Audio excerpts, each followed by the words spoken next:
Okay, so I'm here today with Scott Johnson. Now, we're going to finish our debate on Marco's speech to the Anti-MLM Coalition. So, good morning, Scott, or good evening, Scott.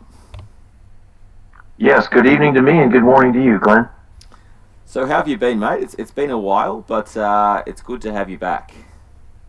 Well, it's good to be here. It's July 4th in the United States, which is our Independence Day. It's our biggest national holiday. So, this was the day that in 1776 we declared independence from Great Britain, and the rest is history. Yeah, I was saying to you before we got on here that we're still under British rule, which you guys, I guess you could argue that you're more advanced than us then. But yeah, let's actually, before we get into the debate on Marco's speech, I want to really quickly touch on the last couple of videos that Marco's made. The first one I was very, very happy about when I logged in and I saw Marco talking about Dexter Yager. That just the title, I became very excited. So I thought the video was absolutely outstanding. I would give it a 9.5 out of 10. What did you make of it, Scott? I'll give it about a 3. I mean, he's been at this anti-MLM, as they call it, business for, I think, about 3 years, maybe 4, but he took a year off. And he's just finding out about Dexter Yager, which is amazing because Dexter is really the guy that started the whole tool scam business. And in the past, Marco has made fun of me for focusing on the tool scam and lack of retail sales. He just rolls his eyeballs because he doesn't understand. He's ignorant, and he's finally learning about someone who is very fundamental in Amway, particularly, and all MLMs in general, and in particular the tool scam in Amway, which keeps people losing money, operating at a net loss, probably up through around the platinum level. That was actually proved back in the 1980s by the Wisconsin Attorney General. He did an investigation and found that even the directs, which are called platinums now, Marco doesn't even understand what a direct is, but it's a certain volume level. He found that the directs lost about $900 per year. So they were almost breaking even, but they were still losing a little bit of money, and they were at a level where you should be making $2,000 or $3,000 gross profit, but with all the overhead costs, particularly the tool scam, they were still losing money. And I don't know if the analysis included the money that they were being paid for on the tools, or even if they were being paid on the tools back then in the 1980s. That's kind of unknown. I've tried to contact the Wisconsin Attorney General that did the investigation all those years ago, and he never answered my request to get together, and now he's dead. So that's kind of a cold trail right now. Yeah, so I would assume that those figures were not based on tool money, because if you were to factor in the tool money, as you know, the diamonds make a lot of money selling the tools. So I would think if you factor in the tools, it would be very profitable for the top, 0.1%. But I think that's the key point, though, and that's why this is so important, this tool scam, is because without the tools, there is literally no money in the Amway compensation plan. And do you remember, Scott, in seeing Munger's video where they were having that Miami showdown, he called it? The Diamonds were actually saying that they were virtually saying that if you're going to take away the tools, you're going to have to put more money into the plan. Do you remember that part, Scott? Yeah, I mean, and I would disagree with the statement that there's no money in the Amway plan. There is money. It's just not nearly as much as what they get from the tools. So, Yeah. when you make absolute statements like there's no money, well, there is money. That's easily disproven, and you lose credibility when you make those absolute statements like that. It's really unfortunate that you don't frame the statement accurately, and it needs to be stated accurately in order to maintain credibility. Okay, well, what I would say is, all right, maybe not there is no money in the Amway compensation plan. I think if you compare the Amway compensation plan with the other MLMs, Amway has the worst compensation plan. Certainly, they start you at 3%. That is unique to Amway. If you look at the other MLMs, not many of them are starting on such a low base. 3% is outrageous. 3% is what you get if you sell a house or a Ferrari. To sell a tube of toothpaste or a bottle of shampoo and get 3% on it is just, to me, absolutely outrageous. Oh, I haven't looked at all the other compensation plans to know. I do know that Amway has a poor reputation within the MLM industry for their pay plan. Yep. And I have to, remind people that 3% is when you're at the very lowest level. And it doesn't take much to get up to the 6, 9, 12, etc. percentage payouts. Yep. It just takes a little bit more volume for each step. So it does start at 3%, but then again, what are you really contributing to the business if your volume is very low? You don't really know anything because you just joined. How many thousands of dollars a month do you think someone should get paid for selling a tube of toothpaste? It just doesn't make any sense to start anywhere but the bottom. So I feel like we're getting sidetracked here. So you said that you'd only give Marco's video on Dexter Yager a 3 out of 10, and you've made a point that Marco maybe didn't know who Dexter Yager was until recently. But what exactly did he say about Dexter Yager in that video? What was he saying that was incorrect? What didn't you like about his review? So I get your point that you've had a go at Marco and says, well, he doesn't know who Dexter Yager is. If that's correct, he's not alone. CC Suarez, it's on my channel. You can see she was asked in the chat about Dexter Yager, and she says, who the F is Dexter Yager? I don't even know. And she called him Dexter Yager. So I think the point here is that the Amway Corporation has done an amazingly good job of hiding talked about Dexter Amway literally from YouTube and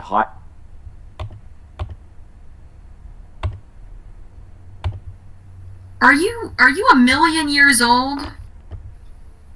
Cece has never talked about Dexter Yager. I don't even know who the fuck that is. Why would I talk about him if I don't know who it is? Are you a million years old? Is that why you... That's not ageist, shut up. Is that why you are, like, really wanting me to... Who the fuck is Dexter Yager? Dexter Yager, he's a network marketing douchebag, okay? Oh, he did.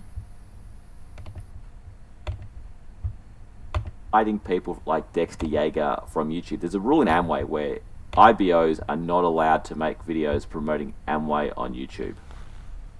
So I don't think that Marco was alone in not knowing who Dexter Yager was, and I think it's understandable when Amway is going to so much effort to hide these things from YouTube. But yeah, so I get your point about Marco didn't know who he was, but what did he say and what was wrong in his video about Dexter Yager? What didn't you like? Well, anytime you talk about Dexter Yager, you need to talk about the tool scam and what a tremendous impact it has on the Amway business. Yeah. It causes most people to lose money, and it enriches those at the very top, and it's a lie of omission. In other words, they don't say anything that's false. They just don't say the things that are true. Yep. For example, on my websites, I have several examples of different lines of sponsorship, different decades, all mixed together. But all of these examples show that people that got kicked out of Amway, when they start talking a little bit, they disclose that, for example, Orrin Woodward said, my emeralds and above make 4 to 5 times more from the tools than they do from Amway.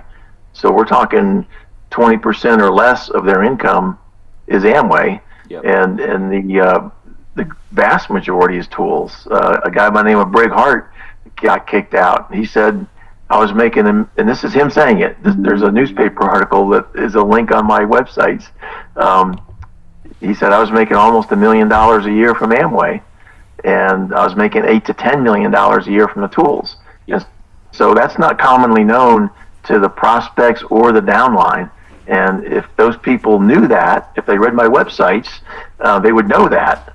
And so there's just a lack of research out there. There's a lack of curiosity. All of this information has been out there for years and years and years. But you have to go look for it. You can't just sit there and make videos based on what current Amway distributors are posting. So we agree that the Amway Corporation has gone to a lot of effort to make sure that this information does not get on to YouTube. Do we agree on that point? Well, it is on YouTube. It's on my YouTube. Okay, but it's sort of, I still think it's hardish to find. If you just type in Amway Tool Scam into YouTube, I'm not sure that your stuff's going to come up really high. You'd have to like really search for it. But I think that what I'm getting from you is that you're not so much. You didn't give it Marco's video a low score because of what he did say. It's more about what he didn't say and the information that he didn't give. So it's more what he left out than what he put in. Is that accurate?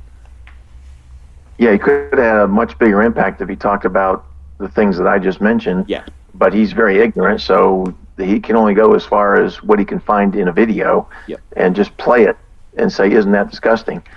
Because he doesn't have any knowledge. He doesn't have any in-depth knowledge. He doesn't have any first-hand knowledge of being in Amway. Yep. And he's not curious about people who were in Amway and talk to them. He blocked me 2 or 3 years ago. Yep. Now he tried to unblock me, but I don't work that way. If you block me and I block you, I don't unblock you. Yeah, you screwed up, you blew it, and that's it. It's over. But I don't put up with games. Marco has spoken to people about their experiences with Amway. He's spoken to me at length on his channel about my father's experience with Amway. So I don't think that's necessarily fair. And you can change his opinion. You can block someone and then have a change. I mean, Marco blocked me. Marco blocked me because I said that the Tim Sales interview with Spencer Cornelia was pro MLM, and he just thought I was talking nonsense. He's since realised that he made an error there, and he's unblocked me, and even let me on his channel. So I don't think it's really helping the cause too, because he blocked you years ago to continue the rift. I mean, but all right. So yeah, let's finish this up. Basically, you're saying that he left a lot of information out in his Dexter Yager video, but there's not really anything that you're saying that he said in the video that was just incorrect or wrong. Well, it's been a while since I've seen it. It's been a few days, Yep. So I don't remember everything that he said. I don't recall him saying anything wrong. Yep. Because he didn't really say a whole lot. He just played videos of Dexter and Bertie talking to Mike Wallace on 60 Minutes, and it was just an interview, and he didn't have much comment, as I recall, because he didn't know anything. You know what, Scott? I think when Dexter Yager is talking, it doesn't even require commentary, because a lot of what Dexter Yager is saying is so outrageously wrong and so ridiculous that it doesn't require commentary. You just need to play it, and the public are going to be smart enough to realize for themselves that it's nonsense. When he said about, did you see the video where Marco played a speech from Dexter where he says, "If you leave, you're R-ing my family and you can never come back"? That doesn't really require a lot of commentary. You just need to play that audio, and it speaks for itself. The same as in your videos on your channel. There's some really good videos on your channels. Again, they don't require commentary because the things being said are so outrageous that you just need to play it and let the public listen. It doesn't require a really in-depth breakdown because it's so ridiculous what they're saying. So I think, it's just puffery, though. It's not, I don't think he was literally saying things that are actually true. I think he was just making a point and exaggerating. And, if that says something that you find, what it says to me is you're distracting away from the tool scam and lack of retail sales, because those are the two big heavy hitters. And if you're talking about anything else, then you're distracting from the main object. And that's an error. When you're not talking about the main things, you're taking attention away from those main things. it's interesting. You seem to think that Marco doesn't talk about the lack of retail sales, but I feel he does. I feel Marco has talked at length about the fact that nobody is trying to sell a product. The products are not talked about. I feel like people get that it's the MLM business, in particular Amway. It's not about selling products. It's not about promoting products. It's about signing people up and convincing them that they can become multi-millionaires, be financially free, and get a passive income for life. I feel like it's very well known that it's not about products, and I feel like Marco has expressed that I mean, you don't. Is that right? You don't think that Marco has emphasized the fact that there's a lack of retail sales enough, or do you feel like he hasn't emphasized it at all? Well, I don't paint all MLMs with the same broad brush. Yep. He's interviewed people from a couple different insurance companies, and without knowing for sure, because I don't see their records, I believe they are telling the truth when they said they have a lot of retail sales. These are sales to people who are not also insurance distributors. Yep. And if it's more than what they're personally consuming as a distributor, then the FTC and myself sees that as a legitimate MLM and not as an illegal pyramid. In fact, that's the definition of an illegal pyramid, is lack of retail sales. And Marco had somebody on his show a couple weeks ago, and the guy said, yeah, I make, and I'm trying to be accurate here, I think it was on the order of $150,000 to $200,000 a year from sales to customers, not distributors, customers who are not part of the MLM compensation plan. And they made another, I think, $250,000 to $300,000 a year from his downline and their efforts. And Marco declared that an illegal pyramid because he's making more from his downline than he is selling himself. But he's comparing the wrong things. He's comparing a distributor's personal sales to his entire downline volume. He should be comparing his retail sales to his own personal distributor consumption. And it's a common fallacy. I mean, Marco's not alone in this misunderstanding. There's a lot of other anti-MLM Huns out there that make the same mistake, and they just don't know what they're talking about. It's really sad, because the whole effort could be much more impactful if they would just study the facts. And the facts are, when Vima and Herbalife were sued by the FTC several years ago and settled out of court, the FTC mandated, and the companies agreed because it was a settlement, they mandated a certain amount of retail sales. And it's pretty much on par with what I just said. It's around the same as each individual distributor consumes. They need to sell to customers. And people take that and twist it around, and they go off the rails. Yeah. And they think that the FTC is going to do something when someone has $150,000 a year of retail sales. They're crazy. They're nuts. They don't know what they're talking about, and they're just wasting good oxygen.